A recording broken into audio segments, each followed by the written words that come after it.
음식의 맛을 잘 살려줄 뿐만 아니라 아미노산과 단백질까지 제공해주는 그야말로 완벽한 한 스푼 간장.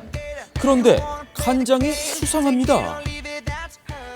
좋은 간장인 줄 알았는데 그게 아니고 거기에 상당 부분이 3분의 간장으로 채워져 있다. 이랬을 때는 소비자를 우롱하는 게 되는 거죠.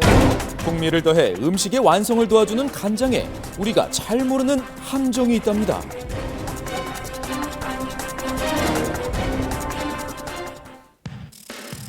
우리 입맛을 사로잡은 간장에 건강을 위협하는 독성 물질이 들어있다? 어떻게 된 일일까요? 예로부터 간장을 담글 때면 고사를 지낼 정도로 정성을 다해 담갔었는데요. 짧게는 1년, 길게는 10년, 숙성 기간에 따라 맛의 깊이도 달라진다는 한식 간장. 10년이 가고 또 6년이 가면 약장이라고도 하잖아요. 소화력도 도와주고 그리고 속이 불편할 땐 간장 한 번만 찍어 먹어도 약이 된다 그러잖아요. 그런데 전통 방법으로 간장을 만들기엔 너무 오랜 시간이 필요해 요즘엔 대량 생산되는 다양한 종류의 간장들이 판매되고 있는 상황. 주부들의 간장 선택 기준은 뭘까요? 일반적으로는 양조간장 쓰는데 진간장 이런 거는 조림이나 이런 거 많이 쓴다고 알고 있고요. 덜 짜고 이제 그런 것들 어떤 건 짜고 이제 내 입맛에 맞는 건 찾는 거지 딴 거는 없어요. 늘 익숙한 맛, 먹어보던 맛. 먹는 것만 먹어요. 우리가 쉽게 구입해 사용하는 간장엔 크게는 3가지의 간장이 있답니다. 지금 현재 시판되는 간장들은 메주를 가지고 만드는 한식 간장, 좋은 미생물만을 순수하게 배양해서 발효시켜서 만드는 양조 간장, 산으로다가 단백질을 분해해서 아미노산액이 나올 수 있게끔 하는 산 분해 간장. 간장은 제조 방식에 따라 염도에 따라 수십 가지의 이름으로 불리는데요. 그중 가장 흔히 볼 수 있는 혼합 간장의 정체는 잘 모른다는 겁니다. 산분해 간장, 한식 간장, 또 효소 간장 이런 간장들과 양조 간장을 적정한 비율로 만든 간장을 혼합 간장이다 이렇게 정의가 되어 있습니다. 산분해 간장과 양조 간장의 만남이 곧 혼합 간장이라는 거. 혼합 간장이라고는 알고 계십니까? 혼합 간장 요즘에는 그런 맛간장 같은 것도 많이 나오고 있는 건 알고 그런 걸 혼합 간장이라고 말씀하시는 건가요?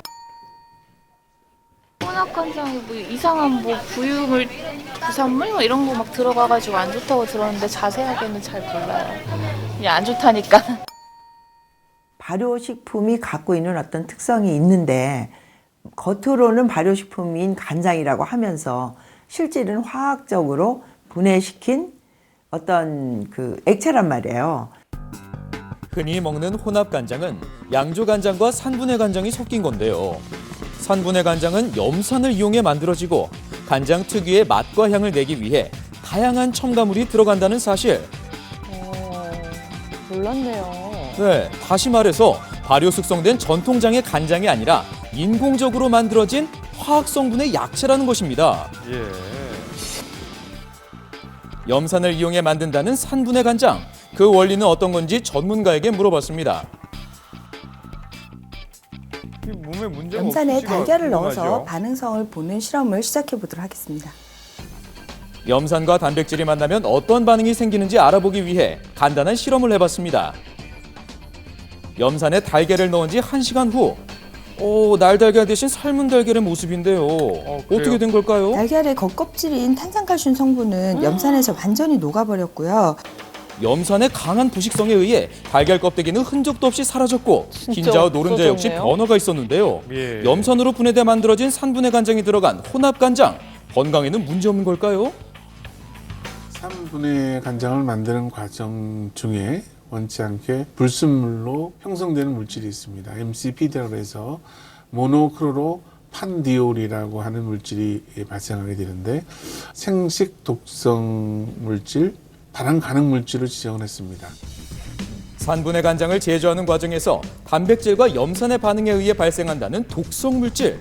이미 암을 유발하는 물질로 유해성 또한 입증된 상황.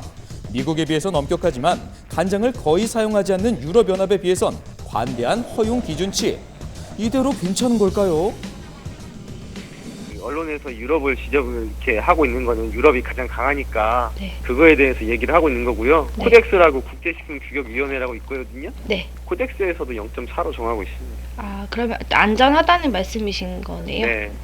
지금의 관리 기준 같은 경우도 성인을 기준으로 한 거기 때문에 어린이들이 지속적으로 노출될 경우, 특히 이제 생식기 발달이 이루어지는 경우에서는 애들에게 피해가 갈 가능성도 배제할 수 없다고 보여집니다.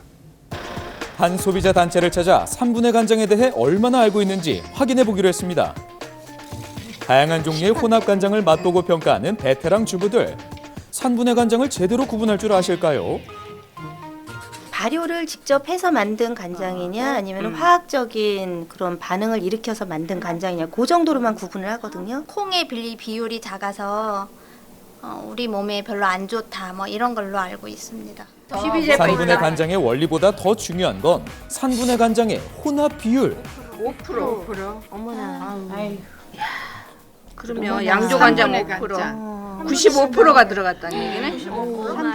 진간장보다는 훨씬 질적으로 낫다는 거 얘기잖아요. 정말 화나요. 이 콩그림을 없애고 간장 맛을 내는 간장 소스 이런 식으로 표시를 해주시면 대신 그렇지. 그런 건 싸겠죠. 그러니까 소비자가 구분해서 집을 수 있게끔. 3분해 간장 99%에 양조간장 1%가 섞여 있다고 하더라도 현행 식품위생법에서는 혼합 간장으로 이렇게 정의가 되어 있는데 헷갈리게 소비자에게 헷갈리게 20%밖에 안 들어갔어도 발효가 맛의 차이를 가져온다 이렇게 표시를 하는 거잖아요. 상표만 보고 할 것이 아니라 거기에 성분이 무엇인지를 얼만큼 들어가 있는지 이런 것들을 꼼꼼히 따져서 선택을 하는 게. 한식 간장도 발효 숙성 기간에 따라 등급이 달라진다고 하는데요. 판매되는 간장 역시 발효 정도를 확인하면 맛도 건강도 지킬 수 있답니다. 발효 지수인 TN 지수가 1.3%는 고급, 1.5% 이상은 특급으로 구분된다는 사실 꼭 기억하세요.